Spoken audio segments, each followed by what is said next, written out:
वंश को अलंकृत किया भगवान ने अपने आविर्भाव से, भगवान श्री रामचंद्र ने। इस वंश के साथ सोम वंश का एक बहुत ही घनिष्ठ संबंध है। इसलिए श्रील सुखदेव गोस्वामी विवस्वान के वंश का वर्णन करके सोम के वंश का वर्णन करते हैं। क्या संबंध है? संबंध इस प्रकार का है कि महाराज मनु के सबसे पहले पुत्र थे सुद्युम्न। ऐसे प्रारंभ में शुरू में वे एक कन्या के रूप में जन्म लिए, जिसकी कथा इस स्कंध के प्रथम अध्याय में दी गई है। कन्या के रूप में जन्म लिए, लेकिन वशिष्ठ जी ने भगवान विष्णु से विनय किया, यज्ञ किया, तो भगवान के आशीर्वाद से वह कन्या, जिसका नाम इला था, सुद्युम्न नामक पुरुष में परिणत हो गई। परंतु इलावृत वर्ष में जाने के कारण वहाँ सुद्युम्न पुनः कन्या हो गए, पुनः स्त्री हो गए। भगवान शिव की आराधना की गई पुनः कि इसको पुरुष बना दीजिए, तो उन्होंने कहा कि यह 1 महीना पुरुष रहेगा, 1 महीना स्त्री, दोनों रक्षा होनी चाहिए। भगवान शिव ने जो कह दिया था वो भी रक्षित हो, और ब्राह्मणों ने जो यज्ञ में संकल्प किया था स्त्री प्राप्त करने, कन्या प्राप्त करने का, वह भी सत्य हो। इसलिए भगवान शिव की यह व्यवस्था हुई, 1 महीना स्त्री, 1 महीना पुरुष। इस दशा में जब सुद्युम्न थे, स्त्री हो गए थे और उनका नाम इला था, तो प्रारंभ में ही इला ही थे, स्त्री ही कहिए इसको। तो जिस समय सुकुमार वन में, मेरू पर्वत के सुकुमार वन में वह कन्या भ्रमण कर रही थी, उस समय सोम के पुत्र बुध उसके सौंदर्य पर रिझ गए और उन्होंने अपनी पत्नी के रूप में उसको स्वीकार किया, और उससे एक पुत्र हुआ जिसका नाम हुआ आयल। इला का पुत्र होने से उसका नाम हुआ आयल। कथा आएगी आगे चलकर। और उनका यश बहुत बढ़ा। संस्कृत में रवा शब्द का अर्थ होता है यश, यशब्द। महाराज आयल की कीर्ति सारे विश्व में, ब्रह्मांड में फैली थी, इसलिए उनका नाम हुआ पुरुरवा। सोम वंश की भूमिका बताते हुए, सोम वंश का वर्णन प्रारंभ करते हुए श्रील सुखदेव गोस्वामी कहते हैं कि हे राजन, सोमस्य पावनः वंशः श्रूयताम्।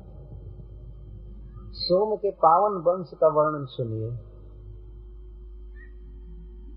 बहुत ही विशिष्ट बुद्धि से और परम अनुराग के साथ श्रील सुखदेव गोस्वामी इस वंश का वर्णन प्रारंभ कर रहे हैं। वंश की विशेषता बताते हुए सबसे पहले पावन शब्द लगा रहे हैं। पावन शब्द का अर्थ होता है पवित्र करने वाला। और पावन शब्द का ऐसे अर्थ है, हम समझ सकते हैं, जैसे मान लीजिए कोई व्यक्ति स्नान नहीं किया है तो उसका मन प्रसन्न नहीं रहता है, शरीर पर गंदगी लगी रहती है। जब वो अच्छी तरह से स्नान कर लेता है तो कहा जाएगा कि पावन हो गया। स्नान करने के बाद भगवान के मंदिर में जाने का अधिकार मिलता है, शुद्धि होती है, बिना स्नान के नहीं जा सकता। इस प्रकार जैसे शरीर की शुद्धि होती है स्नान करने से, नहाने से, इसी प्रकार आत्मा की, मन की शुद्धि होती है कुछ मंत्र जपने से और दिव्य शब्दों को सुनने से और बोलने से। खास करके भगवान की कीर्ति को यदि बोला जाए या कानों में डाला जाए तो आत्मा अति शीघ्र प्रसन्न हो जाता है। और ठीक इसी प्रकार भगवान के भक्तों की कीर्ति है। भगवान का यश जितना पावन करता है उतना ही भक्तों का यश भी। यह पावन शब्द का अर्थ है कि जीवों के भीतर, मनुष्यों के मन में जो विषय भोग की लालसाएं हैं, कामनाएं हैं, वे तत्काल ही श्रवण मात्र से शांत हो जाती हैं, प्राय मर जाती हैं। यही है जीव का स्नान, उसकी शुद्धि। वैसे आत्मा में और कोई वस्तु मिलाई नहीं जा सकती है, लेकिन उसकी चेतना दूषित हो जाती है। तो चेतना की शुद्धि पवित्र यश सुनने से होती है। इस सोम वंश में ऐसे ऐसे राजा हुए, वास्तव में उनका नाम सुनने से ही शुद्धि आती है, फिर चरित्र सुना जाए तब तो कहना ही क्या है। क्या कर रहे हो तुम लोग? एक बार हो गया, बंद करो, सुनो तुम लोग भी।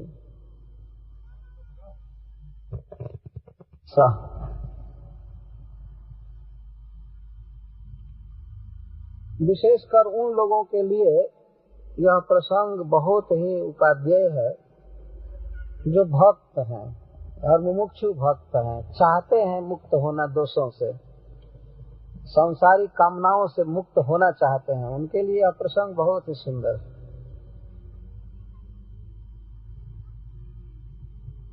ये है पावन शब्द का अर्थ। और इस प्रसंग को प्रारंभ करते समय श्री सुखदेव गोस्वामी अपनी ओर से लगता है जैसे आग्रह कर रहे हैं, श्रूयताम, सुना जाए। तो महाराज परीक्षित तो सुन ही रहे थे, फिर बहुत धीमी आवाज हो गई। पहले तो ठीक आ रहा था, चित परम उत्कंठा से सुन रहे थे। जीवन में जो सबसे महत्वपूर्ण कार्य था वो कर रहे थे। महाराज परीक्षित के उदाहरण से हमें समझना चाहिए कि श्रीमद् भागवतम का श्रवण श्री कृष्ण प्रेम प्राप्त करने के लिए सर्वोपरि साधन है। चैतन्य महाप्रभु ने भी इसको कहा है। महाराज परीक्षित से कहते हैं श्रूयताम, सुना जाए सोम के पावन वंश को। इस श्रवण शब्द पर मुझे स्मरण आ रहा है एक श्लोक, श्रुत्वा धर्मं विजानाति श्रुत्वा त्यजति दुर्मतिं श्रुत्वा ज्ञानम अवाप्नोति श्रुत्वा मोक्षम च विन्दति। सुनने से ही व्यक्ति को अपने कर्तव्य का ज्ञान होता है, हमें क्या करना चाहिए, जीवन में साध्य क्या है और वो साध्य कैसे प्राप्त हो सकता है, क्या हम करें क्या न करें। इन बातों की जानकारी सुनने से होती है। श्रुत्वा धर्मं विजानाति। संसार में अधिकांश लोग ऐसे हैं जिनको अपने वास्तविक कर्तव्य का ही ज्ञान नहीं है कि क्या करना चाहिए। जन्म मिल गया है तो खाते हैं, पीते हैं, सोते हैं, तो बिना सिखाए जान जाते हैं खाना चाहिए, सोना चाहिए, पीना चाहिए इत्यादि। घर द्वार बनाना, कमाना, खाना, ये तो अपने आप सीख जाते हैं। परंतु मनुष्य जीवन का जो वास्तविक कर्तव्य है उसकी स्वतः जानकारी नहीं रहती है, तो सुनने से धर्म का ज्ञान होता है। श्रुत्वा धर्मं विजानाति श्रुत्वा त्यजति दुर्मति। और सुन करके ही व्यक्ति क्या नहीं करना चाहिए उसको जानता है और त्याग करता है। दुर्मति, दुर्मति का अर्थ दूषित बुद्धि। दूषित बुद्धि का अर्थ है भगवान को न जानना और संसार को ही भोगने का प्रयास करना, भगवान को नहीं पसंद करना। भगवान का रूप, रंग, उनका शब्द, वे गीता बोले हैं या और ग्रंथों में कुछ बोले हैं, तो भगवान के शब्द, भगवान का रूप, भगवान का गुण, भगवान की लीला, ये सब मन में नहीं उदित होना और संसार के रूप रस गंध आदि हमेशा मन में उदित रहना और उसी के लिए प्रयास करना, इसको दुर्मति कहते हैं। दूषित मति, अशुद्ध बुद्धि। तो सुनने से ही, भगवत कथा सुनने से ही दूषित मति दूर होती है, तब संसार का आग्रह चला जाता है। और श्रुत्वा ज्ञानम अवाप्नोति, और सुन करके ही मनुष्य को ज्ञान प्राप्त होता है। यहाँ मुख्य रूप से ज्ञान का अर्थ है भगवद अनुभव, भगवान के रूप गुण लीला आदि का अनुभव प्राप्त होता है। यदि भगवान के ज्ञान, भगवान के स्वरूप का अनुभव नहीं है तो मनुष्य अज्ञान में कल्पना करता है, और कल्पना ही नहीं करता है, प्रचार भी करता है कि भगवान का कोई रूप नहीं। हम नहीं समझते हैं कि इस प्रचार की कोई बहुत आवश्यकता है कि भगवान का कोई रूप ही नहीं। यह अद्भुत है, निगेटिव प्रचार है, भगवान का कोई रूप नहीं है, कोई नाम नहीं है, कोई गुण नहीं है। तो ये क्यों नहीं कह देते कि भगवान है ही नहीं, सीधा कह देना चाहिए। तो भगवान के रूप गुण लीला आदि हैं, उनका अनुभव चाहिए, उस अनुभव को ही ज्ञान कहा जाता है। तो श्रुत्वा ज्ञानम अवाप्नोति, पुरुष सुनने से ही ज्ञान प्राप्त करता है। क्योंकि जब जन्म मिलता है संसार में तो अज्ञान तिमिरांध रहते हैं, कुछ भी समझ में नहीं आता है। बाद में भी कोई बताता है कि ये तुम्हारी माँ है, ये तुम्हारे पिता है, बहन है, और इस देश में जन्म लिए हो, इस काल में जन्म लिए हो, तब पता चलता है। प्रयागराज के महाकुंभ मेला में जो लोग बहुत अज्ञ थे, जैसे बच्चे और कुछ स्त्रियां, तो उनके स्वजन उनके पाकिट में कागज लिख करके दे देते थे, चाहे साथ देते थे कि अगर वे भूल जाएं गाय बैल की तरह तो दूसरे लोग पहुंचा देते थे पढ़ करके कि यहाँ का है। उनको स्वयं पता नहीं चलता था कि हम कहाँ आकर रुके हैं और कहाँ गांव है, कहाँ घर है।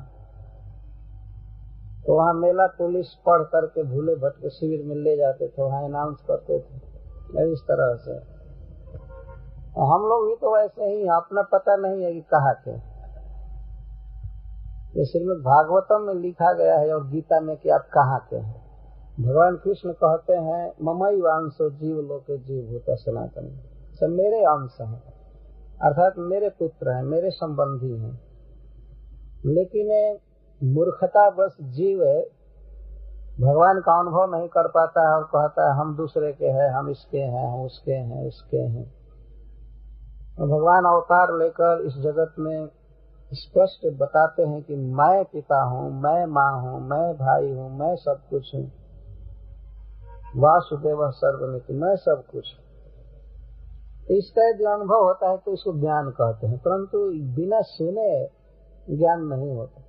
तो श्रुत्वा ज्ञानम अवाप्नोति, सुनने से ज्ञान हो जाता है। स्कूल में और कॉलेज में लड़के जाते हैं, क्या करने जाते हैं? उनका मुख्य धर्म वहाँ है सुनना, सुनने के लिए जाते हैं और सुन करके संसार का ज्ञान प्राप्त करते हैं, जीने की कला सीखते हैं। भगवान के विषय में भी श्रवण ही प्रधान है। श्रुत्वा ज्ञानम अवाप्नोति, श्रुत्वा मोक्षम च विन्दति, और श्रवण करके ही जीव मुक्त होता है। बंधन पड़ा है हम लोगों पर, हम बाध्य हैं जन्म लेने के लिए, मरने के लिए, बूढ़ा होने के लिए, बारंबार शरीर बंधन और नाना प्रकार की कामनाएं, ऐसे बंधन है। पर अधिकांश मनुष्यों को तो पता ही नहीं है कि वे बंधे हुए हैं। बंधन का पता भी नहीं लगता है कि हम बंधे। कई प्रकार का बंधन है, घर गृहस्थी का बंधन है, देह का बंधन है, मनोबंधन है, काम क्रोध लोभ सब बंधन ही बंधन है चारों तरफ। इन दोषों से, माया के बंधन से मुक्त होना, इसको मोक्ष कहते हैं, और अपने स्वरूप में होना। तो सुनने से व्यक्ति मोक्ष प्राप्त करता है। श्रुत्वा धर्मम विजानाति श्रुत्वा त्यजति दुर्मतिं श्रुत्वा ज्ञानम अवाप्नोति श्रुत्वा मोक्षम च विन्दति। ये श्रुत्वा शब्द बता रहा है कि जीवन में हम जो कुछ भी करेंगे तो सबसे महत्वपूर्ण कार्य है शास्त्र श्रवण, और उसमें भी श्रीमद् भागवतम। शास्त्रों में भी सुनने लायक सर्वश्रेष्ठ शास्त्र है भागवत। तो यहाँ पर भक्तों ने आयोजन किया है और गांव के सब लोगों ने मिल करके, ये बहुत अच्छा कार्य है, यही जीवन का वास्तविक कार्य। तो महाराज परीक्षित से सुखदेव गोस्वामी कहते हैं कि हे राजन, आप सुनिए। वंश का परिचय देते हुए प्रारंभ में कहते हैं जस्मिन आइला दयो भूपा कीर्त्यन्ते पूर्ण कीर्तया। इस वंश में महाराज सोम के वंश में, जो इस समय चंद्र लोक के स्वामी हैं, उनका नाम है सोम। जो सूर्य लोक के स्वामी हैं उनका नाम है विवस्वान, और जो चंद्र लोक के इस समय स्वामी हैं वर्तमान, उनका नाम है सोम। तो सोम वंश को भगवान ने अलंकृत किया। स्वयं भगवान ने अपने आविर्भाव से इस वंश को परम धन्य किया, और विवस्वान के वंश को भगवान श्री राम ने अपने जन्म द्वारा धन्य किया। ये दो कुल बहुत ही पवित्र है। इसलिए सुखदेव गोस्वामी याद कर रहे हैं कि इस वंश में ही महाराज आयल हुए, और अंत में जब भगवान श्री कृष्ण इस वंश में आए तब तो कहना ही क्या इसकी पावनता का। एक ही श्लोक में पूर्ण कीर्तयः और पावनः शब्द का प्रयोग किया जा रहा है। वंश पावन है, राजाओं की कीर्ति पावन है। सुनिए, इसका अर्थ यह हुआ कि इन राजाओं का यश सुनने से भगवान में प्रेम होता है, संसार की वासनाएं समाप्त होती है। तो कोई भी वंश भगवान से प्रारंभ होता है। अहम सर्वस्य प्रभो मत्तः सर्वम प्रवर्तते। किस प्रकार भगवान गर्भोदक साई से सारे वंश चलते हैं, सभी जीव उत्पन्न होते हैं, इसका वर्णन श्रीमद् भागवत के दूसरे स्कंध में, तृतीय स्कंध में विस्तार से किया गया है।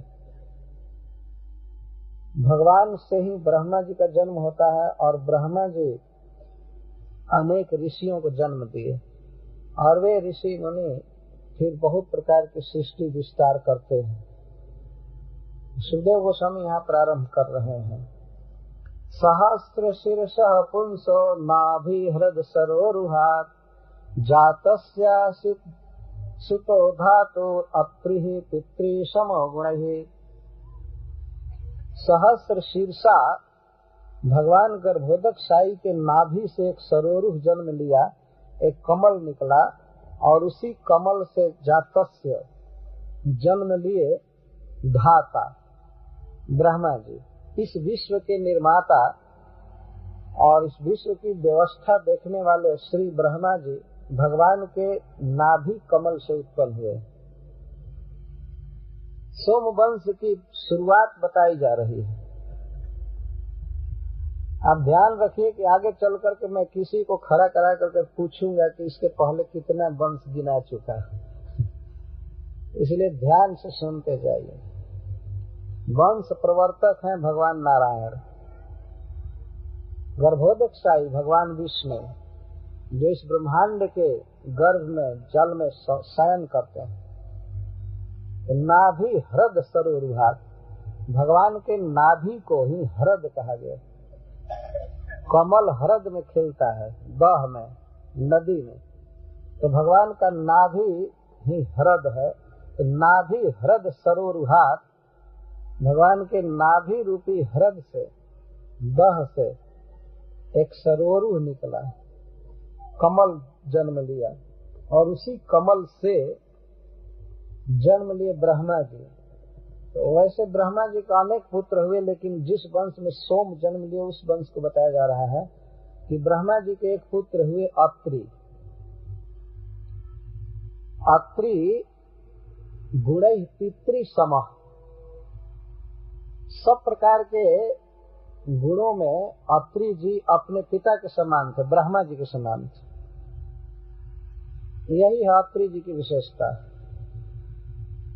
इसके पहले ब्रह्मा जी की कीर्ति का वर्णन हो चुका है, दूसरे स्कंध में, चौथे स्कंध में और बीच बीच में अन्य स्कंधों में भी ब्रह्मा जी की महानता और उनके विविध गुणों का वर्णन किया गया है।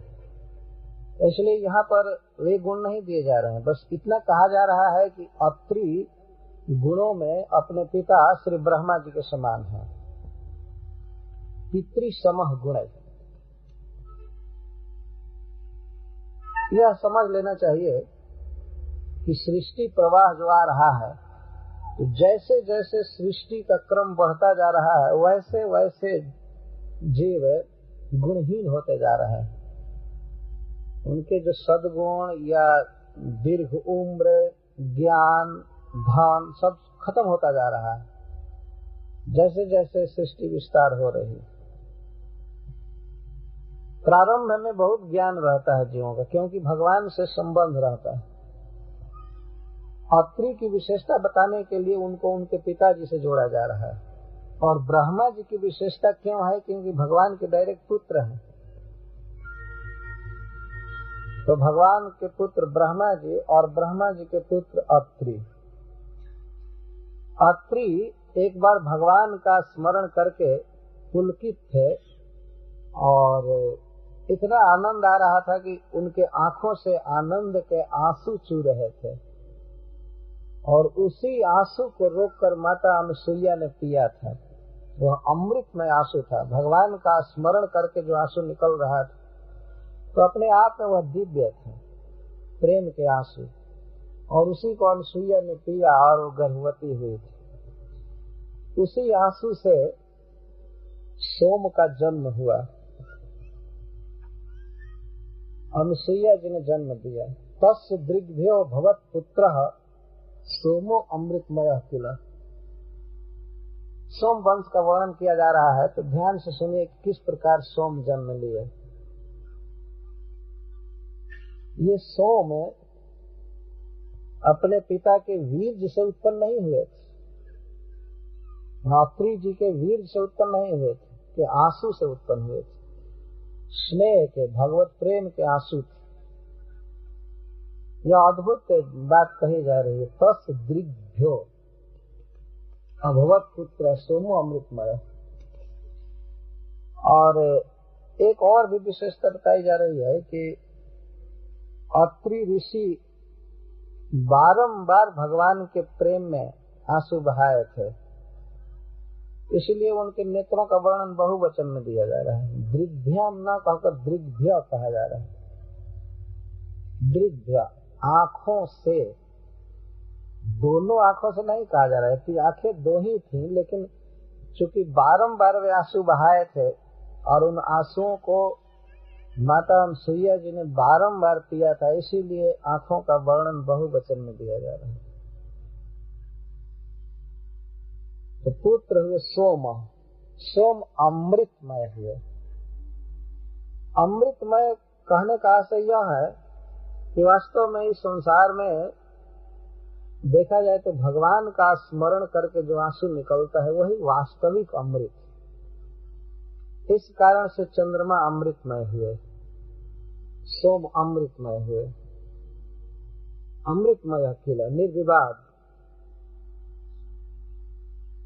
ब्रह्मा जी इनके गुणों को देखकर, सोम के गुणों को देख करके इन्हें प्रधान बनाए। किनका किनका प्रधान? समस्त ब्राह्मणों का और समस्त औषधियों का।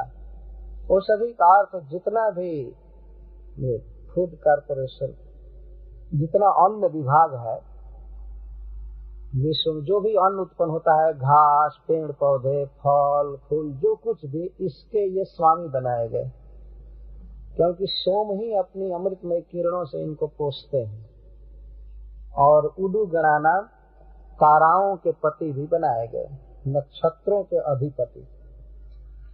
नक्षत्रों के अधिपति का अर्थ यह है कि ऊपर के लोकों में जितने भी देवता रहते हैं, जीव रहते हैं, सबके स्वामी सोम बनाए गए। नक्षत्रों के अधिपति और औषधियों के अधिपति तथा ब्राह्मणों के अधिपति। इस तरह से यह इनके कुछ आधिपत्य का वर्णन किया गया है। यह एक दिग्दर्शन हो रहा है शाखा चंद्र न्याय से। यहाँ तात्पर्य है जितने भी वैदिक ज्ञान को धारण करने वाले लोग थे सबके ऊपर ये बनाए गए। एक प्रकार से कहिए वाइस चांसलर या डीन, सबके जितने बड़े बड़े पढ़े लिखे लोग थे उस समय, शास्त्रों के विद्वान, सबके ऊपर उनका कंट्रोलर इनको बनाया गया। इसका अर्थ यह है कि ज्ञान में भी सोम बहुत उत्कृष्ट थे और चूंकि अमृतमय थे इसलिए अन्न विभाग, फल विभाग या तृण विभाग सारा इनके ही आश्रय में था। इसके पति बनाए गए और नक्षत्रों के, देवताओं के भी स्वामी बनाए गए। इन ऊपर के लोकों में रहने वाले जो लोग हैं नक्षत्रों में, ताराओं में, उनके पति बनाए गए। किसके द्वारा बनाए गए? ब्रह्मा जी के द्वारा बनाए गए।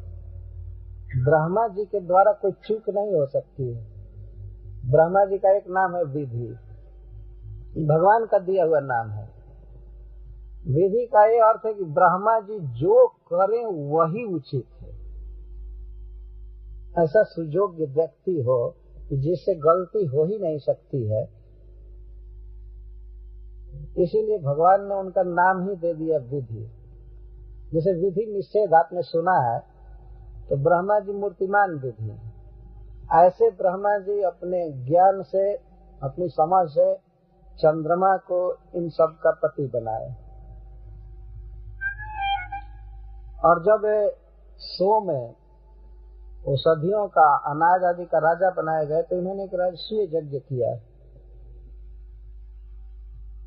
समस्त औषधियों का राजा बनाए, इस बात को हम लोग समझ सकते हैं। ब्राह्मणों का राजा बनाए गए और नक्षत्रों का राजा, तो ये मनुष्यों के लिए थोड़ा सा समझने में कष्ट है, लेकिन रोज रोज भोजन करने वाले लोग समझ सकते हैं कि अनाज का कितना महत्व है।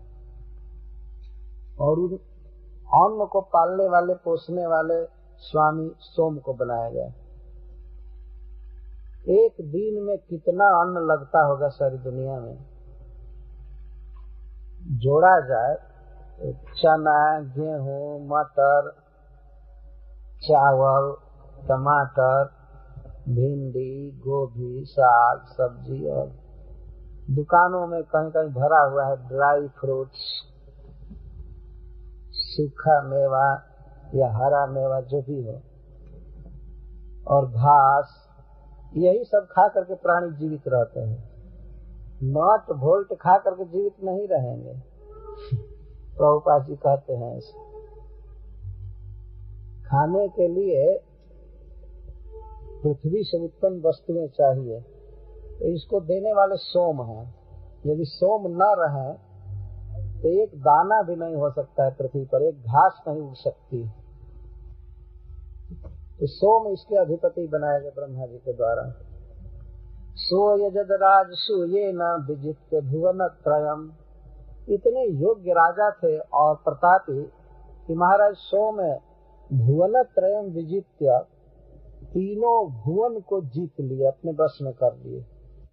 और राजसूय यज्ञ किया, भगवान की आराधना किया। राजसूय न अजजत। अब देखिए किसी व्यक्ति के पास यदि बहुत अधिक धन हो जाए, बल हो जाए, सब प्रकार से श्रेष्ठ हो जाए, इस प्राकृतिक जगत का स्वरूप है कि उसमें जरूर दोष आ जाता है। इतने शुद्ध और महान सोम के भी अतिक्रमण का वर्णन किया जा रहा है। इनके भीतर बड़ा दर्प आ गया। दर्प का अर्थ होता है किसी अंकुश में नहीं रहना, अपने को बहुत बड़ा मान लेना।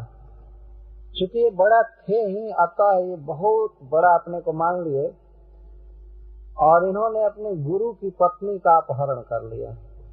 और वो अभी चुरा करके नहीं, बलात् सामने गुरु के, बृहस्पति जी इनके गुरु हैं और उनके पत्नी का इन्होंने अपहरण किया। वास्तविक बात यह है कि बृहस्पति जी के द्वारा जो अपने छोटे भाई की पत्नी ममता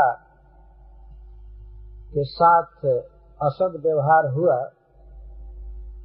तो तथ्य बड़े दुखी थे और उन्होंने महाराज सोम को प्रेरित किया। तो सोम तो ऐसे ही बहुत बड़े राजा थे तीनों लोक के, तो उन्होंने हरण कर लिया अपनी गुरु पत्नी का। यहाँ सुखदेव गोस्वामी शब्द कर पत्नी बृहस्पतिर दर्पात ताराम नामा हरत बलात्, दर्पात बलात् शब्द का प्रयोग किया गया। अत्यधिक अभिमान के कारण अपनी गुरु पत्नी का अपहरण किए। और ये प्रश्न होता है क्या चोरी से अपहरण की? नहीं, बलात्, बल से हरण करना। और इसके बाद देव गुरु बृहस्पति जी बारंबार इनसे याचना किए कि मेरी पत्नी लौटा दो, तो मेरी पत्नी लौटा दो, लेकिन नहीं। एक बात पर सबको शंका हो सकती है कि सुखदेव गोस्वामी प्रारंभ में सोम के वंश को परम पावन बता रहे हैं, तो गुरु पत्नी के साथ गमन करना यह कौन सी पावनता है? ये सोचने लायक बात। इसी से प्रारंभ में ही ये भूमिका दी गई है। तो जो भी घटनाएं हो रही हैं ये सब ईश्वरीय विधान से हो रही है। सावधान रहना चाहिए। आज भी सोम है जिनके प्रकाश से सारा जगत प्रकाशित होता है, और आज भी वे उसी पद पर हैं, उन्हीं के द्वारा सबका पोषण हो रहा है। लेकिन उन्होंने जो गुरु पत्नी का अपहरण किया उसके पीछे वास्तव में ईश्वरीय विधान था। आगे आप इसको देखेंगे तो दर्प से और बल से इन्होंने हरण किया। और यदा सदेव गुरुणा याचितो अभिक्षणसो मदात न त्यजत, यदा देव गुरुणा सब अभिक्षणस याचिता। देव गुरु बृहस्पति जी ने देखा कि सोम के साथ युद्ध करना बिल्कुल ठीक नहीं है, ये परम बलवान है, तो ये याचना किए अपनी पत्नी लौटाने की। जैसे रावण से याचना की जाती थी कि सीता को लौटा दो, लेकिन नहीं लौटाए, तो याचना की जाती। कौन याचना कर रहा था? देव गुरु। देव गुरु थे तो सोम के भी गुरु थे, सोम के भी गुरु थे, देवताओं के गुरु थे, और वो भी अभिक्षण सा। बारंबार वे निवेदन किए, बारंबार प्रार्थना की कि हम लौटा दो। याचित आलोचना नहीं कर सकते थे कि तुमने गलत किया है, हमारी पत्नी लौटा दो। उनकी याचना, यह अद्भुत बात है। कितना प्रबल प्रताप सोम का था कि देव गुरु बृहस्पति जी याचना कर रहे हैं। लेकिन जो बारंबार याचना करने के बाद भी प्रत्यार्पण नहीं किए तारा को, इनकी पत्नी का नाम था तारा, तब इसके कारण सुर दानव विग्रह यज्ञ, देवताओं में और दानवों में बहुत बड़ा युद्ध हुआ, उत्पन्न हो गया, विवाद, कलह उत्पन्न हो गया। क्यों नहीं त्यागे तारा को? तो कहते मदात। एक ही संदर्भ में देखिए, दर्पात, बलात्, मदात, इन शब्दों का प्रयोग किया जा रहा है। मद से नहीं त्यागे। मद का अर्थ होता है प्राकृत पोजीशन से, प्राकृत वैभव से जब व्यक्ति अपने स्वरूप को नहीं समझ पाता है और दूसरे का अपमान करता है, ठीक कर्तव्य का बोध नहीं होता है, तो इसको मद कहा जाता है। सोम को यह भी ध्यान नहीं रहा कि बृहस्पति जी की पत्नी है, और यह भी ध्यान नहीं आया कि वे याचना कर रहे हैं, और इन सब बातों का भी ध्यान नहीं रहा कि मैं गलत पथ पर जा रहा हूँ, असत पथ पर जा रहा हूँ, क्योंकि उनके भीतर मद था। जैसे शराब पी लेने के बाद किसी व्यक्ति को कभी कभी पता नहीं होता है कि मैं कहाँ हूँ और क्या बोल रहा हूँ, तो इसी से शराब को मद कहा जाता है। नहीं, जो मद नहीं कहा जाता, जो मद में डाल दे उसको मद्य, जो मद में कर दे, अनुसंधानहीन कर दे, उसको मद्य कहते हैं। तो मद शब्द मूल है। कोई ध्यान ही नहीं था, कोई भय था, न लज्जा थी और न तो परलोक का डर था। इसको मदात कहते हैं। मद के कारण उन्हें नहीं त्यागा। इस कारण से देवताओं में और दानवों में बहुत बड़ा युद्ध हुआ, युद्ध उत्पन्न हुआ। यहाँ प्रश्न होता है कि बृहस्पति जी और सोम में कलह था, तो देवता और दानव आपस में क्यों लड़ने लगे? वे क्यों जुट गए? इस संसार का ये स्वभाव है, बिना मतलब के कोई इस पक्ष में कोई इस पक्ष में हो जाते हैं। देखिए कौन कौन किस पक्ष में हुआ। शुक्रो बृहस्पतिर्द्वेषादग्रहित सासुरोदुपम। शुक्राचार्य स्व असुर उदुपम जग्रा। समस्त असुरों के साथ चंद्रमा का पक्ष लिए, सोम का पक्ष लिए। कौन? शुक्राचार्य। शुक्राचार्य से कोई भी कलह नहीं था बृहस्पति जी का। मतलब इस संदर्भ में, वैसे तो सदा के बैरी हैं। शुक्राचार्य जी दैत्यों के गुरु हैं और बृहस्पति जी देवताओं के गुरु हैं। तो दोनों एक विरुद्ध पक्ष के गुरु है परस्पर, अतः द्वेष तो अपने आप ही आ जाएगा। देवासुर संग्राम में वर्णन है, अमृत पीने के बाद देवता लोग जब युद्ध कर रहे थे, तो वहाँ वर्णन है कि बलि और इंद्र युद्ध कर रहे थे, तो उसी समय बृहस्पति जी और शुक्राचार्य युद्ध कर रहे थे। तो शुक्राचार्य और बृहस्पति जी वैदिक मंत्रों से युद्ध कर रहे थे, डिफीट करने के लिए, परास्त करने के लिए, इस तरह से जाप कर रहे हैं। इस तरह के झगड़ा होते हैं। वैदिक मंत्र बोलते हैं कि उसका नुकसान हो जाए, वो दब जाए, वो मर जाए, हम बढ़ जाए। अब जैसे इस समय मान लीजिए स्त्रियां झगड़ा करती हैं, तो क्या करती हैं? वही सुक्त दुरुक्त से झगड़ा करती हैं। न हाथ चलाती हैं, न लात चलाती हैं, लेकिन वचन पर गोलियां चलती रहती हैं, खूब चलती रहती। और यदि अपना फायरिंग लास्ट में हुआ तो उसको विजय माना जाता है। तो प्रतिपक्ष यदि चुप हो जाए तो वो स्त्री सोचती है कि मैं जीत गई, बस मेरी अंतिम गोली रह गई।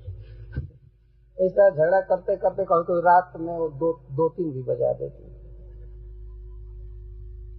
ये देखा गया है।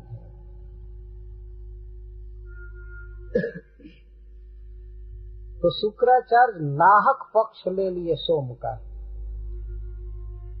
देखिए ये राजनीतिज्ञ थे, राजा थे, इसीलिए शुक्राचार्य से उन्होंने कहा कि हमको तंग कर रहा है बृहस्पति, आप हमारी सहायता कीजिए। तो उन लोग शुक्राचार्य का धर्म था कि वे डांटे सोम को कि उनकी पत्नी लौटा दो, लेकिन ये कहे ठीक है ठीक है, जितना पलटन था दैत्यों का सब लेकर के चलो। उनके गुरु है ही, उन्होंने कहा कि बस चलो बृहस्पति से कला। शब्द देखिए इस प्रकरण में आ रहा है, पहले आया दर्पात, उसके बाद बलात्, इसके बाद मदात, अब द्वेषात्। बृहस्पति से द्वेष होने के कारण शुक्राचार्य ने पक्ष ले लिया सोम का। द्वेष है। और भगवान शिव पक्ष लिए बृहस्पति का। सर्वभूत गणावृत, भगवान शिव कैलाश से अपने सारे भूत प्रेतों का पलटन लेकर चल दिए बृहस्पति की ओर से। प्रलयंकर शंकर जो प्रलय करते हैं, जब प्रलय होता है तो वर्णन किया गया है कि भगवान शिव के पार्षद सारे संसार में आग लगाना चालू करते हैं जलाने के लिए, और वे भी तीसरा नेत्र खोल देते हैं तो सारा संसार जलकर राख हो जाता है। बहुत शक्ति है भगवान शिव में। वे स्नेह से, स्नेहात शब्द है, वे स्नेह से गुरु पुत्र का साथ दिए। ऐसा वर्णन है पुराणांतर में कि भगवान शिव कोई एक विद्या अंगिरा जी से पढ़े थे। अंगिरा जी से पढ़े थे तो ये गुरु पुत्र हुए। बृहस्पति जी गुरु भाई, तो गुरु भाई का साथ दिए स्नेह से। इनको भी कोई मतलब नहीं था झगड़ा से, लेकिन स्नेह से आ गए युद्ध में, और शुक्राचार्य द्वेष से आ गए। तो ध्यान रखना चाहिए कि दैत्यों की सेना फिर भी बलवान थी अधिक, वो लोग तो शुरू से ही बलवान है, और उस पर भी राजा सोम का आश्रय मिला हुआ है। ये दो तो उदाहरण दिए गए, बृहस्पति के पक्ष से भगवान शिव और सोम के पक्ष से शुक्राचार्य समस्त दानवों के साथ। और फिर तीसरा दे रहे हैं, सर्व देव गणों पे तो महेंद्रो गुरु मनोयात। और चूंकि बृहस्पति जी अपने गुरु हैं, इसलिए महेंद्र अर्थात भगवान इंद्र साथ दिए अपने गुरु का सभी देवताओं के साथ। एक स्त्री के लिए सारा विश्व झगड़ा में पड़ गया, विश्व युद्ध ठन गया। विश्व युद्ध नहीं था, ब्रह्मांड युद्ध था वास्तव।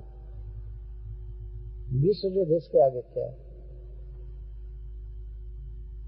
एक स्त्री के लिए सारा विश्व ही कलह में फंस गया। जब कैलाश से भगवान शिव आ गए युद्ध के मैदान में, और उधर से सारे असुर जुट गए, सारे देवता इंद्र आदि, तो कितना बड़ा युद्ध होगा सहज समझा जा सकता है। और युद्ध हुआ, बहुत बड़ा युद्ध हुआ। सुरासुर विनाशो भूत समरस तारकामय। सुरासुर विनाशो भूत, देवताओं का भी विनाश हुआ और दैत्यों का भी विनाश हुआ। युद्ध में विनाश नहीं होगा तो और क्या होगा? विनाश माने विशेष नाश। विनाश, युद्ध में कौन निर्माण होता है? बहुत बड़ा विनाश हुआ। कहने का आशय है कि उस महायुद्ध में बहुत से लोग मर गए, वीर गति को प्राप्त की। सुखदेव गोस्वामी कहते हैं कि वो युद्ध क्या था? तारकामय युद्ध था। तारकामय, तारकामय, तारकामय का अर्थ है कि तारा के लिए कितने लोग मर गए।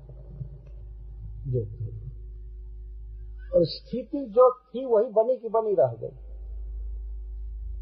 बहुत बड़ा विनाश हुआ, बहुत बड़ा विनाश हुआ। तब बृहस्पति जी ने निवेदन किया, नहीं अंगिरा जी ने निवेदन किया।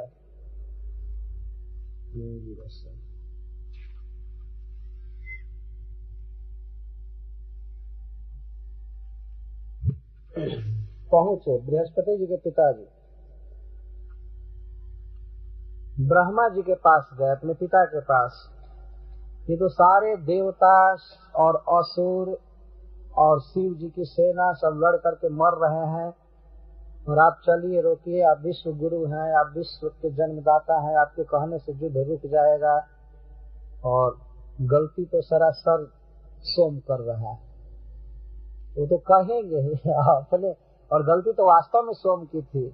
तो बृहस्पति जी के पिताजी जाकर ब्रह्मा जी से अपने पिता से कहे, निवेदितो अथ अंगिरसा, जाकर निवेदन किए। अथ शब्द का अर्थ है कि इतना बड़ा विनाश हो गया, उसके बाद जाकर कहे। सुखदेव गोस्वामी कहने का आशय है ये था है कि पहले ही क्यों नहीं जाकर कह दिए, युद्ध से पहले कह देना चाहिए, लेकिन नहीं कहे। जब बहुत बड़ा विनाश हो गया तब अब कम। निवेदितो अथ अंगिरसा सोमम निभत विश्वते। ब्रह्मा जी खूब डांटे, निर्भर्सन, नितराम भर्सन किए, बहुत अधिक डांटे और बुरा भला कहे, और धमकी भी दिए कि अगर ऐसा करोगे तो आज ही हटा दूंगा इस पद से, ये करूंगा वो करूंगा। भर्त्सना किए और तारा को लेकर दे दिए बृहस्पति को।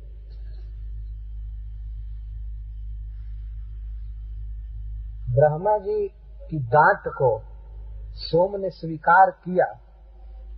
क्यों? क्योंकि विश्वकृत, ब्रह्मा जी इस विश्व के जन्मदाता, सबसे श्रेष्ठ व्यक्ति है। कहने का आशय यह है कि चंद्रमा ने, सोम ने अदब किया है, उनका आदर किया। कम से कम यह कार्य तो सोम ने किया, वे ब्रह्मा जी से नहीं लड़ बैठे। क्रोध में आदमी होता है, कहता है तुम पक्ष ले रहे हो बृहस्पति का, ये कर रहे हो कर रहे हो, लेकिन उन्होंने माना बात और त्याग दिए, दे दिए गुरुपत्नी को। ताराम सौभद्रे प्रायच्छद अंतर्वत्नी नवैपति, तो ब्रह्मा जी उसको मुक्त किए, तारा को सोम के बंधन, सोम के यहाँ से लिए और ले जाकर के दे दिए बृहस्पति जी को। उधर युद्ध चल रहा था, लेकिन ब्रह्मा जी आए, तत्काल सोम को डांटे डटे और तब युद्ध बंद हुआ। तो जब बृहस्पति जी के पास उनकी पत्नी आई तो देखे कि यह अंतर्वत्नी है। अंतर्वत्नी का अर्थ होता है उसके भीतर बच्चा है, वो गर्भवती है। उन्होंने देखा अपनी पत्नी को, बृहस्पति जी ने गर्भवती देखा, वो क्रोध में हो गए। यह क्रोध उनके लिए उचित नहीं था। इतने बड़े प्रयास के बाद और ब्रह्मा जी के आज्ञा से सोम ने त्याग दिया उनकी पत्नी को, तो उससे प्रेम करना चाहिए था, परंतु गुरु जी बहुत क्रोध में थे और उन्होंने कहा उसको, उस स्त्री को, तेजासु दुष्प्रज्ञ मत क्षेत्रादाहितम परहि। अरे दुष्प्रज्ञ, तुम्हारी बुद्धि बहुत दूषित है,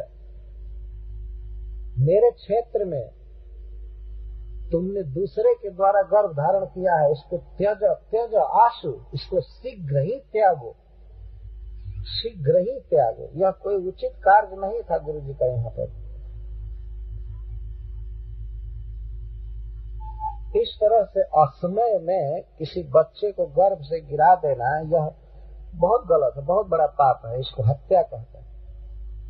लेकिन वह तो देवी थी और उसके लिए कोई यह नियम नहीं था कि उसका बच्चा मर ही जाएगा। ये कहते हैं त्यज त्यज, त्यागो त्यागो मत क्षेत्र, मेरा क्षेत्र है यह। जो व्यक्ति विवाह करता है विधि के अनुसार तो उसकी पत्नी उसका क्षेत्र मानी जाती है और उस क्षेत्र में वह संतान उत्पन्न करता है। तो मत क्षेत्र, मेरे क्षेत्र से पर ही आहितम, दूसरे के द्वारा जो गर्भ हुआ है उसका त्याग करो त्याग करो। तो कांपने लगी भय से कि ये मुझे साथ दे देंगे, मैं भस्म हो जाऊंगी। तब कहते हैं ना हम तो हम भस्म साथ कुरिया, मैं तुमको भस्म नहीं करूंगा, तुम डरो मत।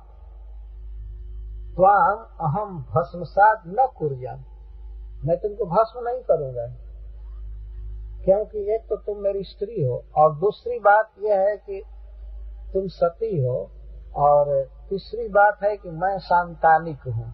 संतानिक का अर्थ है कि मुझे संतान की इच्छा है।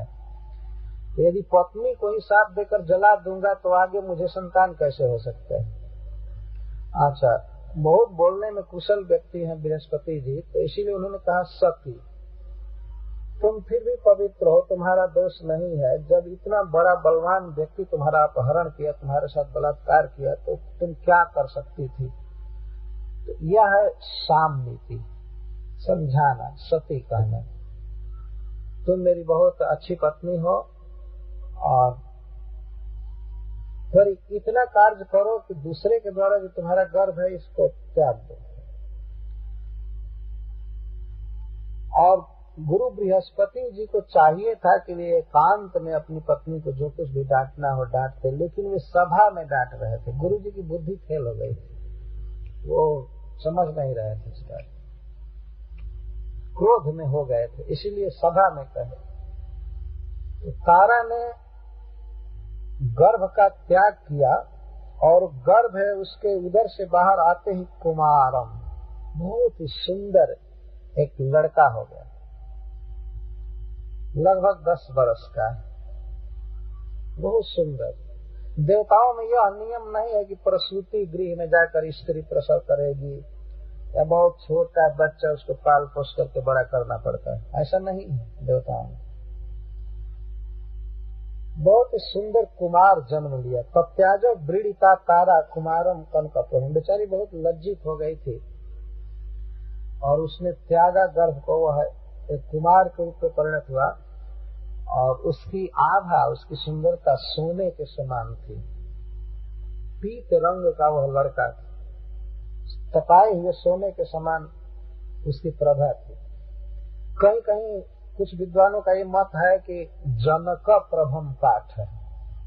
जनक प्रभम का अर्थ जैसे सोम में तेज है, वैसे ही वह भी बच्चा तेजस्वी था, वह कुमार तेजस्वी था। यह कुमार शब्द यही बोध कर रहा है कि लड़का बड़ा हो गया था। गर्भ में छोटा था लेकिन जन्म लेते ही अकस्मात बढ़ गया। कनक प्रभम चाहे जनक प्रभम, जनक का अर्थ है यहाँ सोम, कनक का अर्थ होता है सोना। सोना जैसे उसकी दीप्ति थी, बहुत सुंदर था और इसे सहज समझ लिया गया कि ये बहुत बड़ा तेजस्वी पुरुष होगा आगे चल करके। तो ऐसे पुत्र में अब बृहस्पति जी की देखिए, पहले तो उन्होंने कहा कि त्यागो त्यागो गर्भ, और जब इतना सुंदर लड़का देखे तेजस्वी, तो उन्होंने सोचा कि इसको मैं लूं। तो उन्होंने कहा कि ये मेरा पुत्र है। और सोम ने जब देखा कि इतना सुंदर लड़का है तो वो कहे नहीं मेरा लड़का है। तो अब तो स्त्री के लिए झगड़ा समाप्त हुआ, अब उस लड़के के लिए झगड़ा होना, और लगा कि फिर से युद्ध हो जाएगा। ब्रह्मा जी ने संधि कराया था लेकिन लगा कि फिर विकराल युद्ध में बदल जाएगा। स्पृहाम आंगिरसस् चक्रे, अंगिरा के पुत्र में अच्छा बृहस्पति जी ने उस पुत्र में स्पृहा किया, उस कुमार में, और सोम एवच, और सोम ने भी, सोम कहते थे मेरा पुत्र है और बृहस्पति जी कहते थे मेरा पुत्र है, मेरा पुत्र है। तो दोनों में विवाद चल रहा था। उस विवाद को भी टीकाकारों ने कुछ लिखा है। तो विवाद में बृहस्पति जी कह रहे थे कि मेरी पत्नी से जन्म हुआ है इसलिए मेरा है, और सोम कहते थे नहीं मेरा अंश है, मेरे द्वारा गर्भाधान हुआ है इसलिए मेरा पुत्र है, मैं इसे लूंगा। इतने लोग पुत्र वत्सल होते थे पहले के। ये सीखने लायक बात। आजकल तो लोग गर्भपात करा देते हैं, क्या क्या करा देते हैं। ऐसा राक्षस भी नहीं करते हैं। वास्तव में राक्षस भी अपने बच्चे से प्रेम करते हैं। देखिए देवताओं का स्टैंडर्ड। एक कुमार के लिए झगड़ा होने लगा, मेरा पुत्र है, मेरा पुत्र है, मेरी पत्नी से जन्म लिया है इसलिए मेरा पुत्र है, और सोम कहते थे कि मेरा अंश है इसलिए मेरा है। अब बहुत कलह छिड़ गया। लेकिन बृहस्पति जी यह नहीं कह रहे थे कि ये दूसरे का कुमार है मेरी पत्नी के गर्भ से। वे कलह में कह रहे थे मेरा पुत्र है मेरा पुत्र है। और वे जानते थे कि उनका नहीं है, मतलब उन्होंने गर्भाधान नहीं किया था, वह पुत्र सोम का था। परंतु इससे क्या, जब लड़का गुणवान है, तेजस्वी है, तो उसको अपना पुत्र बनाना चाहते, कहते थे मेरा पुत्र। मम अयम न तव इति उच्च तस्मिन् विबदमानयो। मम अयम, अयम मम, प्रत्येक व्यक्ति यही कहता था। बृहस्पति और सोम यही कहते थे अयम मम, यह मेरा है, न तव, तुम्हारा नहीं है। इति उच्च स्वर से मेरा है तुम्हारा नहीं है, इस तरह से बहुत जोर से विबदमान है, विवाद छिड़ गए। और इस तरह से दोनों जोर जोर से झगड़ा कर रहे थे। लगता था कि फिर बहुत बड़ा युद्ध हो जाएगा, फिर युद्ध हो जाएगा। तो ऋषि लोग और देवता सब पूछने लगे सभा में। अभी इन लोगों की मति मारी गई थी, एकांत में ले जाकर पूछना चाहिए था। तो वो सब पूछने लगा, अरे बताओ बताओ किसका पुत्र है, किसका पुत्र है, किसका पुत्र है। और बेचारी बोल नहीं रही थी। न एवं ऊंचे ब्रीड़िता तुषा सा ब्रीड़िता, वो तो लज्जिता थी, कैसे समाज में बताती यह किसका पुत्र है। वास्तव में पत्नी तो बृहस्पति जी की थी, लेकिन पुत्र तो सोम का था, तो कैसे बेचारी बता दे। और ऋषय देवा, ये भी झुंड के झुंड पूछ रहे थे और समाज में पूछ रहे थे किसका पुत्र है, किसका पुत्र है, किसके द्वारा गर्भवती हुई हो, किसके द्वारा गर्भवती हुई हो। इस साधारण शिष्टाचार भी भूल गए कि बेचारी से ऐसे नहीं पूछना चाहिए, तो वो नहीं बता रही थी। इधर झगड़ा चल रहा था, विवाद चल रहा था, उधर ऋषि लोग अपने को विद्वान मानकर सभा में ही पूछ रहे थे तब ब्रह्मा जी ने देखा कि ये गलत हो रहा है, तो ब्रह्मा काम रह आहूय समप्राक्षित सांत्वयन् समस्याह शनकई सोमस्तम तावदग्रहित। ब्रह्मा जी तो परम विद्वान है व्यवहार में और वेद में, सब तरह से। अरे भगवान के साक्षात पुत्र है तो कहना ही क्या, भगवान का पुत्र भगवान ही होगा, भगवान के समान है। हाँ, तो जब ऋषि लोग पूछ रहे थे, देवता लोग पूछ रहे थे और दोनों पिता झगड़ा कर रहे थे, तो कुमार अपनी माँ से बोला, वो भी कुपित हो गया। उसने सोचा कि फिर कलह हो जाएगा, फिर लाखों लोग मरेंगे, इसलिए अपने माँ को डांटने लगा। वो कुपित हो गया। कुमारो मातरम प्राह, कुमार अपनी माता से कहा, कुपितो अलिक लज्जया। तो वह तो बेचारी लज्जा में पड़ी हुई थी। तो सुखदेव गोस्वामी भी कहते हैं अलीक लज्जया। अलीक, लीक का अर्थ है मर्यादा और अलीक का अर्थ है फालतू। उसकी जो लज्जा थी वो बेकार थी।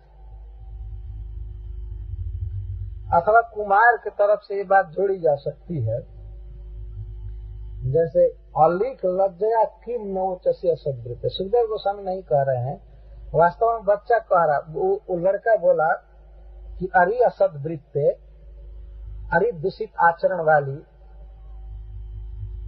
क्यों व्यर्थ को दिखा रही हो कि तुम बहुत लज्जा वाली हो, तुम क्यों कपट की लज्जा दिखा रही हो, अपने दोष को क्यों नहीं कहती हो। आत्मवद्यम बदासु में अपने दोष को शीघ्र ही बताओ, तो तुम्हारे लिए लाखों लोग मर गए और हमारे लिए अब मरना चालू होगा, बहुत बड़ा युद्ध होगा, इसलिए क्यों नहीं बता रही, जल्दी बताओ, मैं शीघ्र बताओ।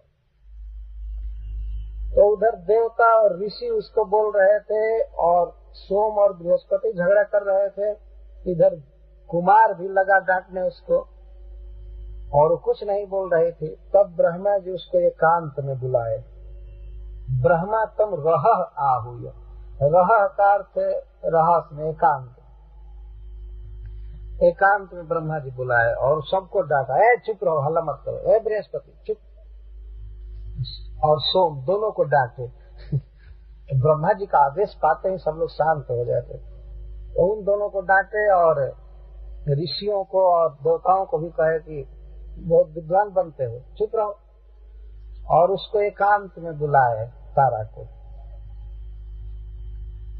काम रह आहूय, उसको एकांत में बुलाए और सांत्वना दिए। सांत्वना दिए। ब्रह्मा जी ने कहा कि बेटी, जो कुछ भी तुम्हारे द्वारा हुआ है उसमें तुम्हारा कोई दोष नहीं है। सांत्वना दिए, तुम शुद्ध हो, तुम महान हो। कोई तुमको कुछ भी कहे, तुम्हारा पुत्र तुमको कुछ कहे या तुम्हारा पति कुछ कहे, लेकिन तुम बिल्कुल शुद्ध हो।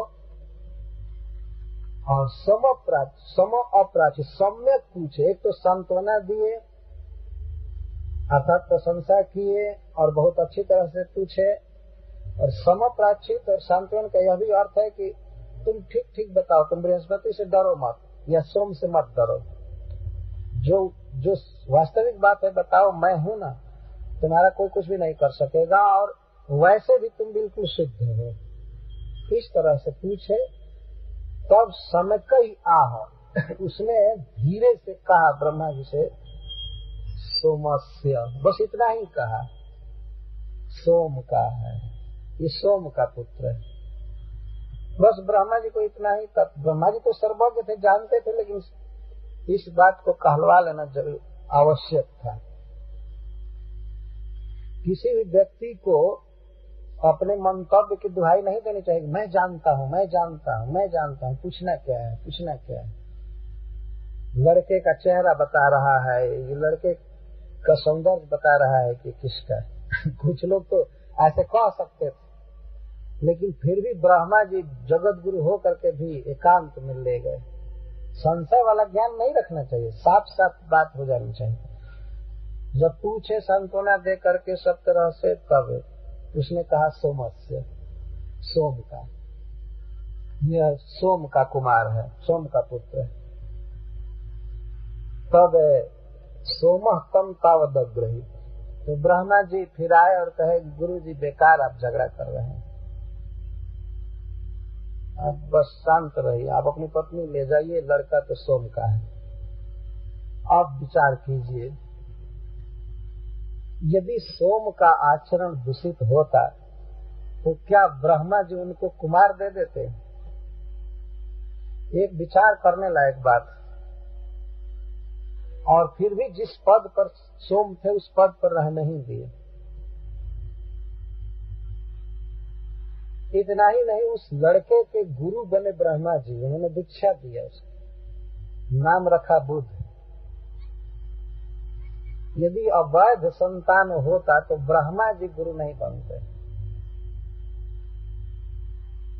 यही सब प्रसंग सिद्ध करता है कि जो कुछ भी हुआ है वास्तव में यह जीव की इच्छा से नहीं, ईश्वर का कुछ विधान था। तो ब्रह्मा जी ने दे दिया उस कुमार को और सोम उसको ले लिए। यह है परंपरा। तस्यात्मयोनिरकृत बुधा युद्धत इत्यभिधान बुद्ध्या गंभीरया जेन पुत्रेणापोडुराड्मुदम्। आत्मयोनि भगवान के पुत्र ब्रह्मा जी उस लड़के का नाम रखे बुध। क्यों बुध नाम रखे? बुध का अर्थ होता है विद्वान, जानकार। इतनी अथाह बुद्धि उस बच्चे की थी कि इसलिए ब्रह्मा जी ने उसका नाम ही रखा बुध। बुध नाम बुद्धया गंभीरया, गंभीर बुद्धि के कारण, अतल स्पर्शी, गंभीर अगाध बुद्धि थी। तो ऐसे पुत्र को पाकर उडुराग मुदम आप बहुत प्रसन्न हुए, सुख हुआ सोम को ऐसा पुत्र पाकर। तो इसी बुध के पुत्र हुए पुरुरवा महाराज। इस तरह से क्रम आ रहा है। सबसे पहले गर्भोदकशाही भगवान, उसके बाद ब्रह्मा जी, ब्रह्मा के बाद अत्रि, अत्रि के बाद सोम, सोम के बाद बुध, बुध के बाद पुरुरवा। इस तरह से वंश आ रहा है, ध्यान रखना चाहिए। अब पुरुरवा महाराज से किस प्रकार संतान की परंपरा चली इसे सुनिए। ततः पुरुरवा यज्ञे इलायाम य उदाहृतः तस्य रूप गुण उदार्य शील द्रविण विक्रमान श्रुत्वा उर्वशीन्द्र भवने गीयमानान् सुरर्षिणा तदन्तिकमुपेयाय देवी स्मर्शरार्दिता। ततः बुधात, बुध से पुरुरवा महाराज का जन्म हुआ। पुरुरवा महाराज इला के गर्भ से जन्म लिए। इलायम यह उदाहृत।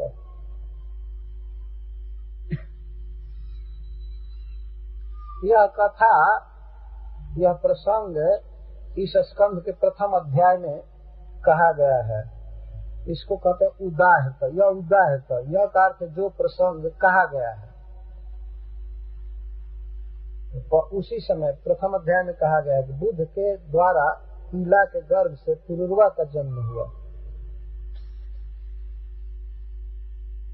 इला के कथा प्रसंग को प्रथम अध्याय से समझ लेना चाहिए इस स्कंध के। तो महाराज पुरुरवा रूप, गुण, औदार्य, शील, द्रविण और विक्रम आदि में बहुत आगे थे। रूप का अर्थ है सौंदर्य। महाराज पुरुरवा इस ब्रह्मांड में सुंदरतम लोगों में से एक थे, बहुत अधिक सुंदर। और गुण, गुण का अर्थ है धैर्य, गांधीर्य आदि गुण। औदार्य, औदार्य का अर्थ है बदान्यता।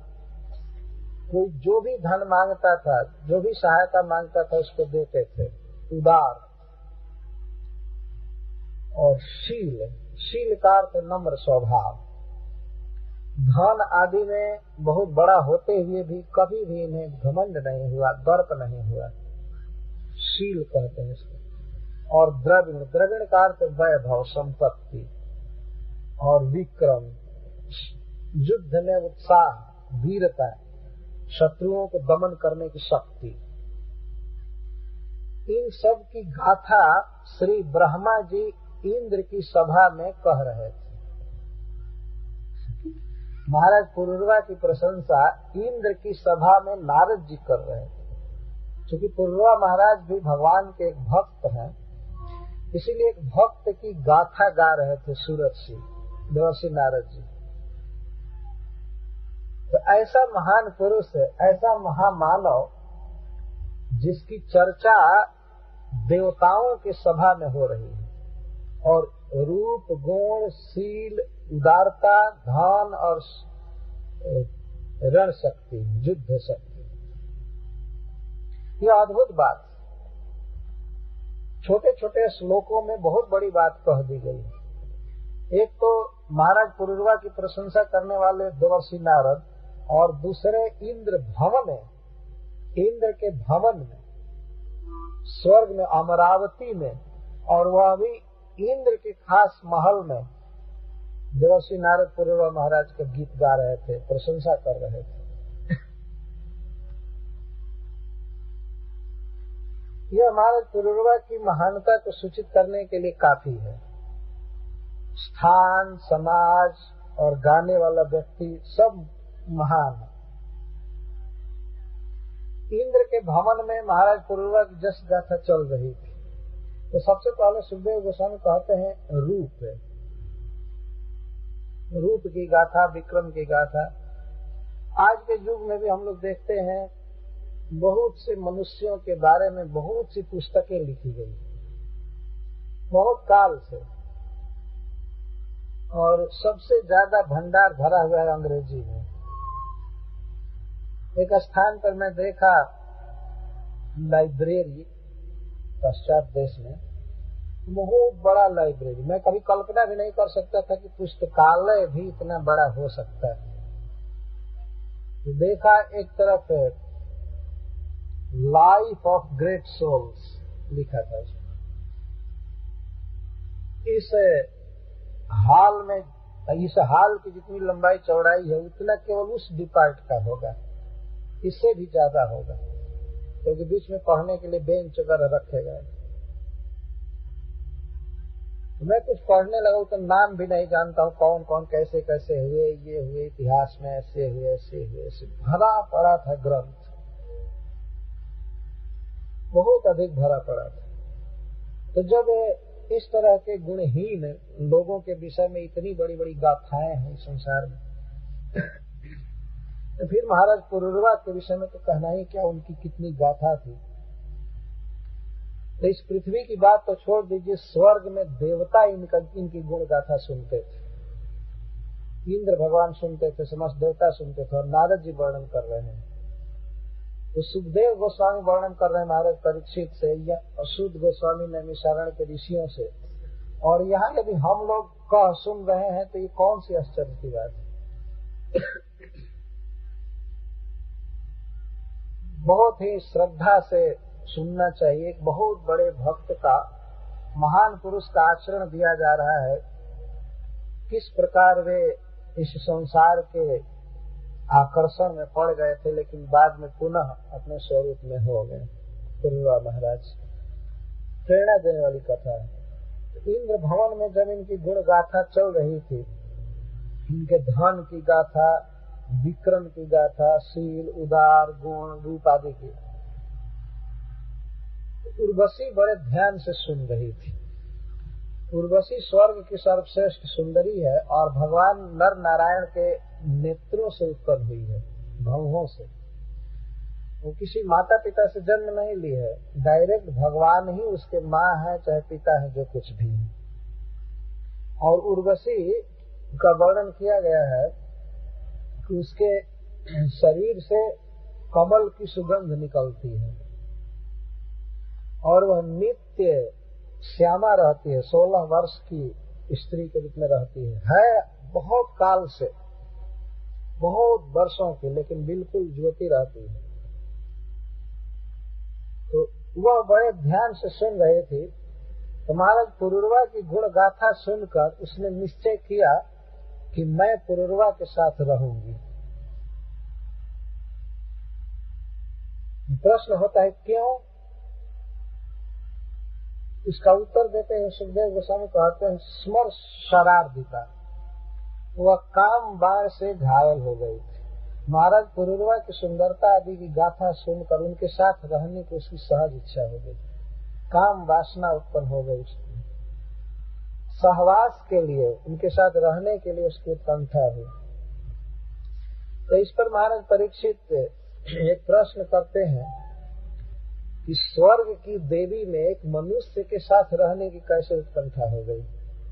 मनुष्यों में और देवताओं में बहुत भेद है। मनुष्यों का जो स्टैंडर्ड है, मनुष्यों की सुंदरता, ज्ञान, धन, बल, ये सब देवताओं के आगे कुछ भी नहीं है, कुछ भी नहीं, तुलना कर ही नहीं सकते। देवता बहुत अधिक सुंदर है, बहुत महान, बहुत बलवान, धनवान, सब तरह से। तो फिर स्वर्ग की वह देवी जो सब तरह से विलक्षण है, वह एक मनुष्य के साथ रहने की क्यों इच्छा की? और इच्छा ही नहीं कि वो आ गई बिना बुलाए। पुरुरवा महाराज ने बुलाया नहीं, पत्र नहीं लिखा, न फोन किया, फिर भी वो आ गई। यह है महाराज पुरुरवा की विशेषता। तो आ गई, क्यों आ गई? इसी का उत्तर देते हुए सुखदेव गोस्वामी कहते हैं कि एक बार मित्र और वरुण दो मुनि थे। मित्र और वरुण ये देवता के लिए नहीं है, मित्र एक देवता भी है और वरुण एक देवता भी है, परंतु मित्र और वरुण नाम के दो ऋषि थे, ऐसा कहा जाता है। तो कुछ टीकाकारों का कहना है कि मित्र देवता और वरुण देवता दोनों ने एक बार उर्वशी से रति याचना किया। ये लोग उर्वशी के साथ सहवास करना चाहते थे, लेकिन उर्वशी ने स्वीकार नहीं किया।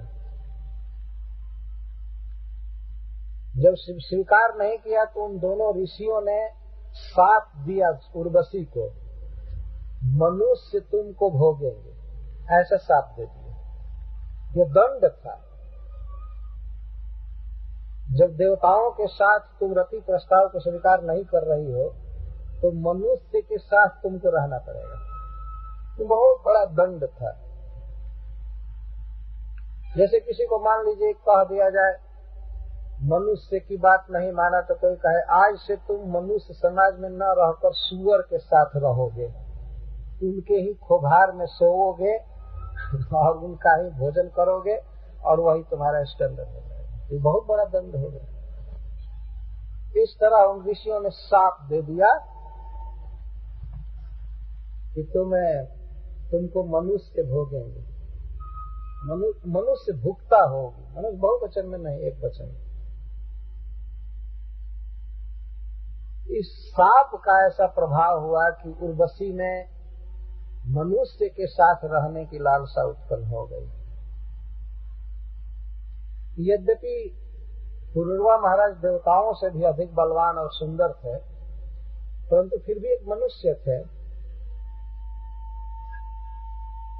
तो मनुष्य के साथ रहने की उर्वशी की यह कामना हुई। इस कारण से वो पुरुष भाव को प्राप्त हुई, मनुष्य भाव तक को प्राप्त हो गई। वो मनुष्य भाव का मतलब है झूठ बोलना, कपट करना, ये मनुष्य का काम है। देवता लोग झूठ नहीं बोलते, वे कपट नहीं करते। तो कपट पूर्वक बोलना, धोखा देना, ब्रह्मा जी जितना भी दोष था सब मनुष्यों के हक में दे दिए हैं। झूठ बोलना, कपट करना, जो भी है खराबी सब, और देवताओं में सब गुण रखे हैं। देवता भूल कर भी झूठ नहीं बोलते, कपट नहीं कर। तो देखिए, चूंकि मनुष्य के भाव में उर्वशी आ गई है तो वह आई महाराज पुरुरवा के दरबार में, महाराज पुरुरवा के भवन में, निशम्य पुरुष श्रेष्ठम कंदर्प निवरूपिणम धृतिम विष्टभ्य ललना उपतस्थे तदंतिके। उर्वशी डायरेक्ट महाराज पुरुरवा के अंतः कक्ष में प्रकट हुई। ऐसा नहीं कि उसको द्वारपालों से परमिशन लेकर जाना पड़ा, वो तो देवी थी, कहीं भी प्रकट हो सकती थी। तो गई, प्रकट हुई, आ गई। महाराज पुरुरवा की विशेषता सुखदेव गोस्वामी बताया कंदर्प रूपिणम, ऐसा लगता था कि कामदेव ही मूर्तिमान होकर के आ गया है, इतना सुंदर थे। तो धृतिम विष्टभ्य ललना उपतस्थे तदंतिके, तद अंतिके पुरुरवा महाराज के पास ही वो आ करके उपतस्थे खड़ी हो गई। ललना, उर्वशी के लिए ललना शब्द कहा जा रहा है, ये संस्कृत है और इसका पुल्लिंग होता है ललन।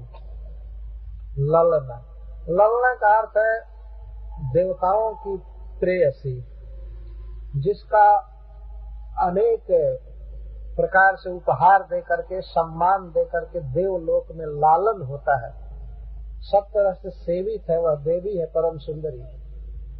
वह आज दूसरे के यहाँ आई है भीख मांगने के लिए, मनुष्य के पास आई है कि ये हमको रख लें। ललना शब्द के द्वारा सुखदेव गोस्वामी यह करें जिसका इतना बड़ा सौभाग्य कि देवता जिसके लिए तरसते हैं, पालन करते हैं इसका सब तरह से, वह आकर के खड़ी हो गई। लेकिन धृतिम विष्टभ्य, धैर्य धारण करके।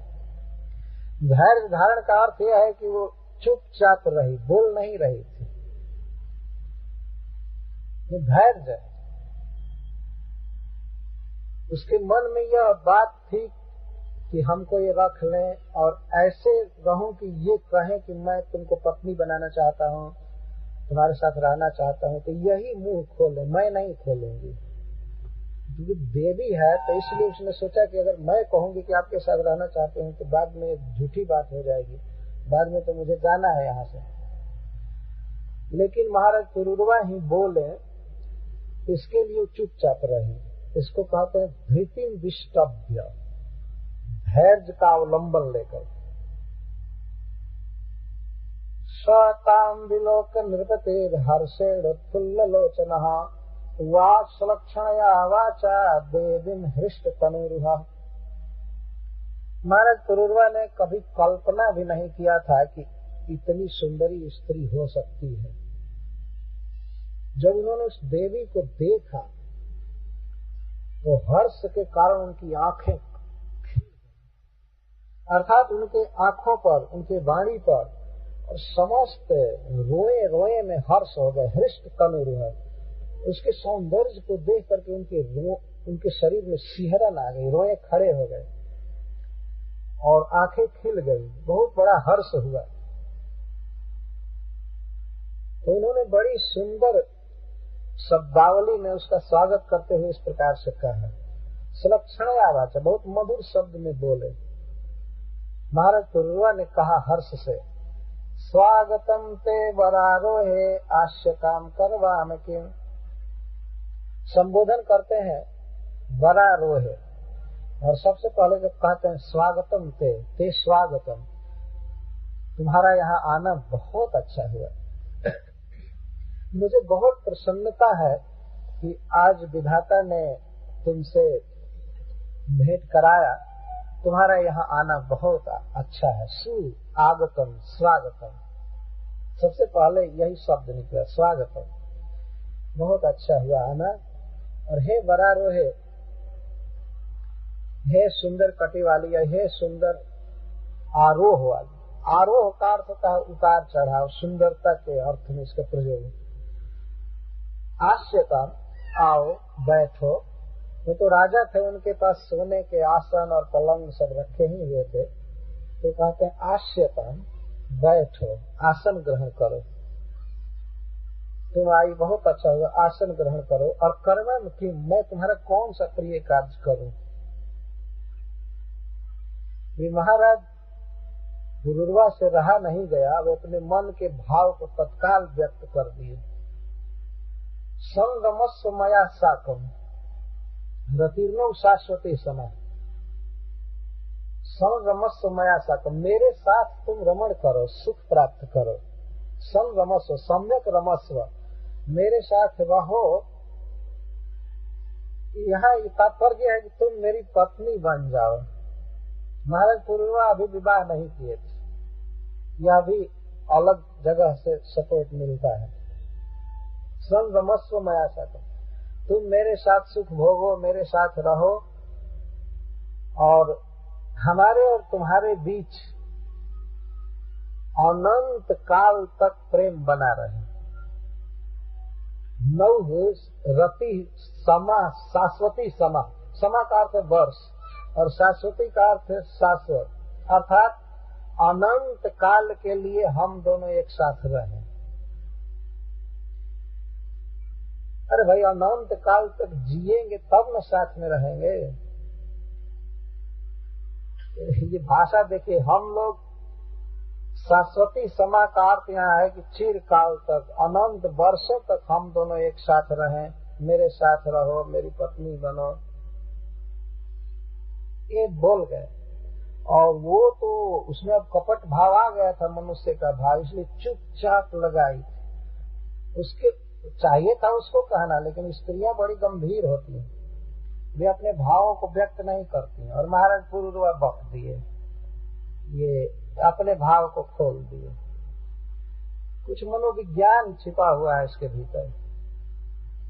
महाराज पुरुरवा ये कहने लगे कि तुम मेरी पत्नी बनो और हम दोनों का संसार, हम दोनों का विहार अनंत काल तक चले। इसके द्वारा यह सिद्ध होता है कि महाराज पुरुरवा तत्काल ही भगवान की भक्ति को भूल गए और अपने जीवन में ये मान लिए, उसकी सुंदरता को देख करके, कि इसके साथ रहना, विहार करना, यही जीवन का सबसे बड़ा लाभ।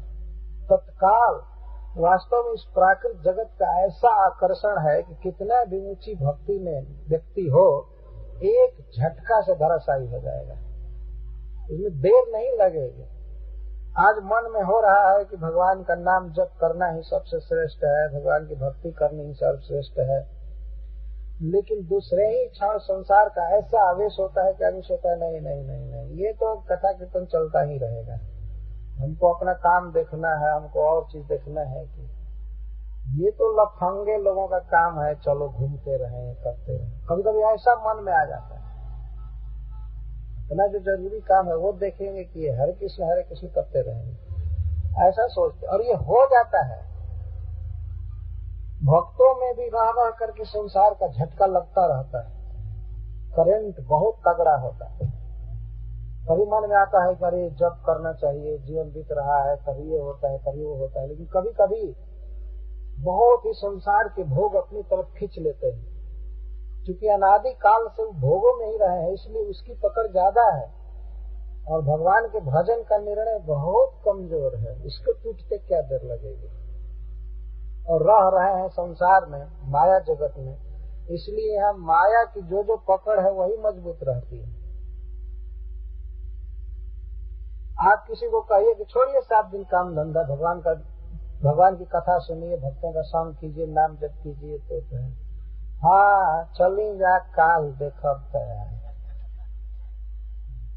और ये कोई कह दे कि नहीं अभी कुंभ नहा करके आए हैं और रोज रोज यही थोड़े करेंगे, कथा तो चलती रहेगी, घर का काम धंधा देखना चाहिए, बाल बच्चा, तो कहेगा हाँ कितना अच्छा धर्मोपदेश। वास्तव में आदमी उसको मान लेगा, यही संसार में चल रहा है। ये संसार का करेंट लगता है, झटका चलता है। महाराज पुरुरवा जैसा भागवत पुरुष एक क्षण में धराशायी हो गए सौंदर्य देख करके, और कहते हैं निरंतर हम दोनों साथ में रहें और हम दोनों की रति, हम दोनों का प्रेम सुख भोग सदा के लिए चलता रहे। और देखिए उर्वशी तो मानव भाव को प्राप्त हो चुकी है, तो वह बोलती है, कपट से बोलेगी। महाराज पुरुरवा में कपट नहीं था, वो तो जीवन ने उछावर कर दिए, लेकिन वो कहती है उर्वशी उवाच कस्याः त्वयि न सज्जेत मनो दृष्टिश्च सुंदरा।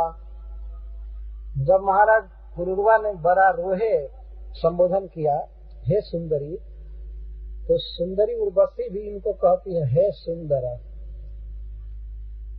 बस उधर से सुंदरी इधर से सुंदर, बस यही तो बंधन है। वे सुंदरी का और कहते हैं सुंदर। कौन ऐसी स्त्री है जिसका मन और जिसकी आंखें आप में अनुरक्त नहीं हो जाएंगी? कौन ऐसी स्त्री? इसी प्रकार का शब्द बोल रही हैं। ठीक इसके विरुद्ध रुक्मिणी जी भगवान कृष्ण के पास पत्र लिखी तो कहते हैं, कौन ऐसी जगत में स्त्री है जो विवाह का अवसर आने पर सब तरह से आपको ही अपने पति के रूप में वर्ण नहीं करेगी? कौन ऐसी स्त्री? वो है कृष्ण भावना, और ये है अब संसार की भावना, भोगों की भावना। उर्वशी कार्य कौन ऐसी स्त्री है तीनों लोक में जिसका मन और जिसकी दृष्टि आप में नहीं उन्नत हो जाए? कौन ऐसी है जो आपको एक तक न देखना चाहे और आप में ही उसका मन न रम जाए? जद अंगांतर जदंग अंतरम आसाद्य सेवते हर रिरंस है।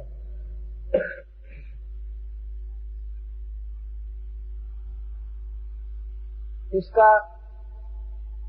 पहले वाक्य से भी अर्थ चलेगा और दूसरा स्वतंत्र अर्थ भी चलेगा। आप इतने सुंदर हैं कि आपके भुजाओं के बीच में आ करके कौन ऐसी स्त्री है जो रिदंसा से च्युत हो जाए, उसका मन या दृष्टि च्युत हो जाए?